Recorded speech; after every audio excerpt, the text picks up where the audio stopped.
हाँ, आज से काफी साल पुरानी है जब मैंने काफी मशक्कत करके एक ऑटो लिया था। भले वो ऑटो सेकंड हैंड जरूर था, मगर मेरे लिए नए से कम नहीं था। उस समय मैं अपने गांव का पहला इंसान था जिसने ऑटो रिक्शा लिया था। पहले पहले तो मेरे गांव के लोग ऑटो में चढ़ने से डरते थे, लेकिन धीरे धीरे उनका भी डर खत्म हो गया। ऐसे ही काफी दिन गुजर गए और अब मुझे अच्छा खासा भाड़ा भी मिलने लगा। ज्यादातर मैं ऑटो को गांव के बस स्टॉप पर खड़ी करता, क्योंकि बस स्टॉप से ही मुझे ज्यादा सवारी मिलती। ऑटो चलाकर अब मेरी अच्छी खासी कमाई भी होने लगी थी और मेरे घर की आर्थिक हालत भी काफी सुधरने लगी थी। ठीक ऐसे ही एक दिन सुबह से झमझमाती बारिश के कारण रास्ते पर इंसान ना के बराबर दिख रहे थे, जिसका साफ साफ असर मेरे धंधे पर भी पड़ रहा था, क्योंकि आज मेरी कमाई बाकी दिनों से काफी कम हुई थी। मगर मैं हार मानने वालों में से नहीं था। मैं बस स्टॉप के बाहर अपनी ऑटो लेकर किसी सवारी के इंतजार में डटा रहा। काफी देर इंतजार करने के बाद जब मुझे कोई सवारी नहीं मिली, तो मैं निराश होकर घर की तरफ जाने की तैयारी करने लगा। तो उस समय वक्त शाम के 5:30 बजे का हो रहा था। अभी मैं ऑटो स्टार्ट करने ही वाला था कि तभी एक आदमी चलकर मेरे पास आया और मुझसे बोला, भाई साहब, भूतगढ़ गांव चलोगे? भूतगढ़ गांव दरअसल आज से काफी सालों पहले उस गांव में भूत प्रेत, काला जादू करने वाली डायनों का प्रकोप हुआ करता था, इसलिए उस गांव का नाम भूतगढ़ पड़ गया।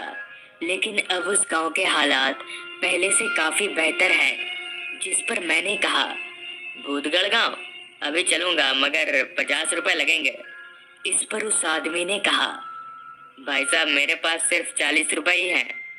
40 रुपए कम नहीं होते थे, और ऐसे भी सुबह से मेरी ठीक ठाक कमाई नहीं हुई थी, इसलिए मैं इस भाड़े को हाथ से जाने देना नहीं चाहता था। जिस पर मैंने उस आदमी को ऑटो में बैठने को कहा और उसके बैठते ही मैंने ऑटो को भगाना शुरू कर दिया।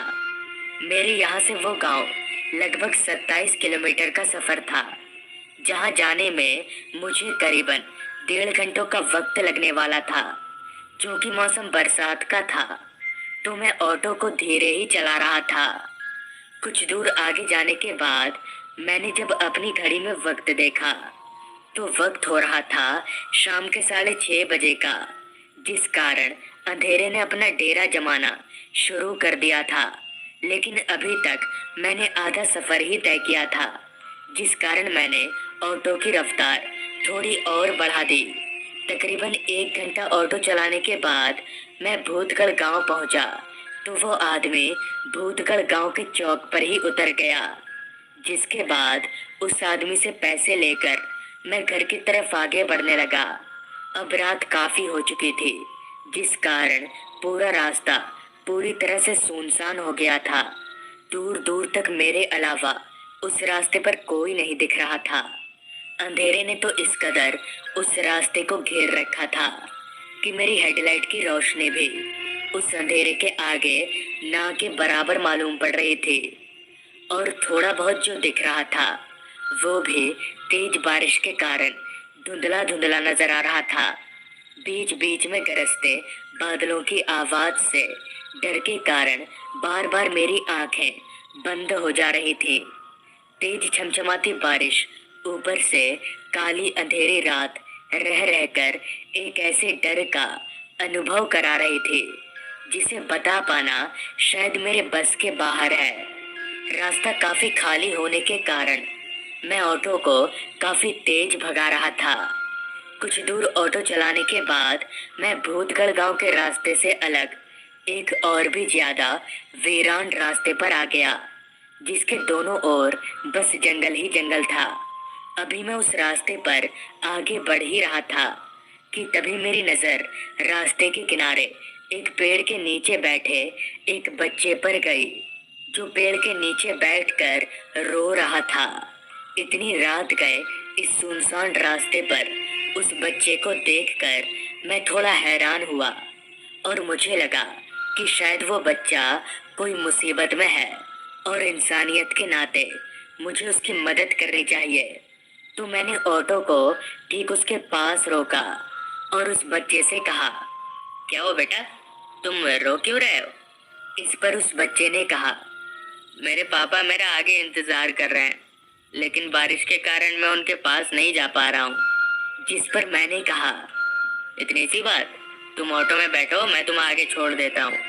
इस पर वो बच्चा ऑटो की पिछली सीट पर चलकर बैठ गया और मैंने भी ऑटो भगाना शुरू कर दिया।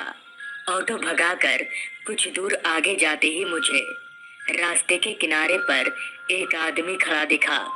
उस आदमी को देखते ही मैं समझ गया कि यह आदमी इस बच्चे का पिता है। तो मैं खुद ब खुद ऑटो को उस आदमी के पास ले गया और ऑटो के पिछले सीट पर बैठे उस बच्चे से पूछा, बेटा यही है तुम्हारे पापा? जिस पर उस बच्चे ने अपना सिर हाँ में हिलाया। तो मैंने उस आदमी से कहा, क्या बात है भाई साहब, आप अपने बच्चे को इस तरह रात में अकेला क्यों छोड़ दिए थे? और आप लोगों को जाना है क्या कहीं पर? जिस पर उस आदमी ने कहा, मुझे सामने वाले गांव में जाना है। मुझे उस बच्चे पर काफी तरस आ रही थी कि ये बच्चा इस बारिश में अपने घर कैसे जाएगा।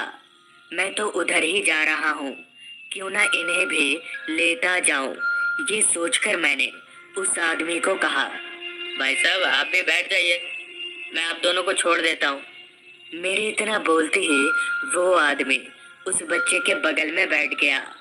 मगर ऑटो चलाते वक्त मेरे जहन में एक सवाल ने दस्तक दी कि ये आदमी और ये बच्चा अलग अलग क्यों खड़े थे और आखिर इतनी रात गए ये दोनों क्या कर रहे थे। अभी मैं ये सोच ही रहा था कि तभी रास्ते पर स्पीड ब्रेकर के कारण मेरी ऑटो उछली। तो ऑटो उछलते ही पीछे से एक भयानक आवाज आई, संभल कर ऑटो चलाओ। ये भारी आवाज को सुनकर मैंने जब आरवीएम यानी कि रियर व्यू मिरर से पीछे देखा तो मेरे होश उड़ गए और मेरा पूरा शरीर सुन्न पड़ने लगा, क्योंकि मेरे पीछे अब ना तो वो बच्चा था और ना ही वो आदमी, बल्कि उनकी जगह पर दो राक्षस बैठे हुए थे जिनकी शक्ल पूरी तरह से कुचली हुई और उनके मुंह से खून टपक रहा था। ये दृश्य देखकर मेरे शरीर का सारा खून एकदम से सूखने लगा, जिसके बाद मैंने झट से ऑटो को रास्ते के एक किनारे रोका और जैसे ही ऑटो से भागने के लिए बाहर निकला तो उनमें से एक शैतान ने अपना लंबा हाथ निकालकर मेरा गला पकड़ लिया और मेरे गले को जोर से दबाने लगा। मगर फिर भी मैं किसी तरह उसके हाथ से अपना गला छुड़ाया और दौड़कर भागने लगा, लेकिन मेरी ये कोशिश भी नाकाम हो गई। मेरे भागते ही डर के कारण कांप रहे मेरे पैर आपस में टकरा गए और मैं जमीन पर जा गिरा। मेरे गिरते ही उस भूत ने मेरा पैर पकड़ा और मुझे जोर जोर से घसीटने लगा। अब मैं अपने बचने की उम्मीद खो चुका था और मैंने अपने आप को लगभग मरा हुआ मान लिया था कि तभी उस भूत ने मेरा एक पैर इतने झटके से खींचा कि मेरा पैर एकदम से उखड़ गया और मैं उसी समय बेहोश हो गया। फिर मेरी आंख 2 दिन बाद खुली तो मैं अपने आप को जिंदा देखकर मुझे काफी खुशी हुई, मगर मेरा एक पैर उन राक्षसों ने उखाड़ दिया। लेकिन मैं जिंदा कैसे बच गया? पूछने पर पता चला 2-3 लोग उसी रास्ते से गुजर रहे थे, तो उन्होंने देखा कि 2 राक्षस मेरे पैर को कच्चा चबा रहे थे। किसी तरह उन्होंने उन दोनों राक्षसों को भगाया और मुझे लेकर हॉस्पिटल पहुंचे। फिर उन राक्षसों के बारे में पूछने पर मुझे पता चला कि आज से कई साल पहले 2 भाई रात के वक्त उस रास्ते से गुजर रहे थे। तभी एक ट्रक उनको कुचलती हुई चली गई। तब से उनकी आत्मा उसी रास्ते पर भटकती है और अकेले पाकर लोगों को मार डालती है। तो दोस्तों, ये थी आज की कहानी। अगर आपको ये कहानी पसंद आई हो तो चैनल को जरूर सब्सक्राइब कर लें